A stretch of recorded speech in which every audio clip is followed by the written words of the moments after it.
ఏమైంది? ఉదయం నుంచి కోపంగా చిరాగ్గా ఉన్నావు. అసలు నేను ఎంత ఇబ్బంది పడుతున్నానో కొంచెం అన్నా మీరు గమనిస్తున్నారా? అసలు ముందేమైందో చెప్పు. అసలు అది మీకు చెప్పినా అర్థం కాదులే. అసలు నువ్వు చెప్తేనే నాకు అర్థమైద్ది. ఏమైందో చెప్పు.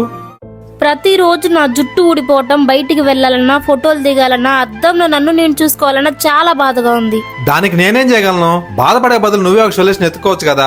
ఈ వేసవిలో నా స్కాల్ప్ చాలా ఆయిలీగా, ఇచ్చిగా మారిపోయింది. హెయిర్ ఆయిల్, సీరం, షాంపూలు వాడినా ఫ్రెష్ ఫీలింగ్ రాలేదు. అప్పుడే నేను ఆల్స్ గుడ్నెస్ రోజ్మెరీ వాటర్ స్ప్రే వాడటం మొదలు పెట్టాను. స్కాల్ప్ పై నేరుగా స్ప్రే చేసి వేళ్లతో మెల్లగా మసాజ్ చేసి అలాగే వదిలేయాలి. వాష్ చేయాల్సిన అవసరం లేదు, జిడ్డు కూడా ఉండదు. రోజు వాడిన తర్వాత 4 వారాల్లో హెయిర్ ఫాల్స్ తగ్గినట్టు అనిపించింది. 3 నెలలు కంటిన్యూగా వాడాక కొత్త బేబీ హెయిర్ కూడా కనిపించాయి. రోజ్మెరీ స్కాల్ప్ లో బ్లడ్ సర్క్యులేషన్ ని పెంచి హెయిర్ గ్రోత్ కు సహాయపడుతుందని సైంటిఫిక్ గా ప్రూవ్ అయింది. ఇది కేవలం 12 వారాల్లో హెయిర్ గ్రోత్ ని బూస్ట్ చేయడంలో సహాయపడుతుంది. ఇది India's first clinically proven rosemary water spray. Before and after తేడా చూస్తే మీకే అర్థమవుతుంది. నాకు హెయిర్ ఫాల్ తగ్గింది, హెయిర్ కూడా పెరిగింది. ఆల్స్ గుడ్నెస్ రోజ్మెరీ వాటర్ స్ప్రే ని మీరు కూడా ట్రై చేయండి. ప్రొడక్ట్ ఇప్పుడు పర్పుల్ అవైలబుల్ గా ఉంది. ప్రొడక్ట్ ని ట్యాగ్ చేస్తాను. ఇప్పుడు వెళ్ళి షాప్ చేయండి. బెంగళూరు, కొచ్చి, చెన్నైలో ఉన్న వాళ్ళకి 3 hours డెలివరీ వస్తుంది.